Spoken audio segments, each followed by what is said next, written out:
Hello, तर मी Siddhi and welcome back to my channel. तर हा व्लॉग आहे व्हॅलेंटाईन डेचा. तसा व्हॅलेंटाईन डेचा माझा काही संबंध नाही आहे, पण आज आमच्या योगा क्लासमध्ये रेड कलरच्या टी शर्टची थीम होती, सो मी ते घालून गेले होते आणि माझ्या गार्डनमध्ये मस्त लाल गुलाबाचं फुल आलं होतं.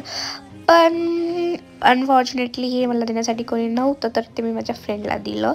आणि 8 वाजता आमचं ते कोर्स होता म्हणलं ते गेलं सर, आणि 5 मिनटाचा ब्रेक दिला होता. त्याच्यामध्ये आम्ही व्हिडिओ काढून घेतला आणि मग 10 वाजता तो कोर्स संपला. मग आम्ही आमच्या फ्रेंडच्या रूमवरती गेलो डब्बा खायला, आणि डब्बा खाऊन झाला आमच्यावर खूप सारा टाईम होता, म्हणून माझ्या फ्रेंडने मला एम्ब्रॉयडरी शिकवली. मग आम्ही जात होतो इन टाईमची अटेंडन्स करायला 2 वाजता, आणि नंतर लेक्चर केले आणि परत आम्ही ग्राउंडवर जाऊन बसलो, कारण आम्हाला आउट टाईमची अटेंडन्स करायला 6 वाजेपर्यंत थांबायचं आणि आमच्याकडे करायला काहीच नव्हतं.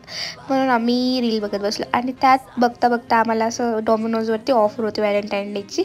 सो आम्हाला वाटलं इथे टाईमपास करण्यापेक्षा तिथे जाऊन टाईमपास करावं. सो आम्ही पिझ्झा खायला गेलो होतो आणि मग आज चीट डे केला, कारण 2 महिन्यातून एकदा चीट डे चालते ना.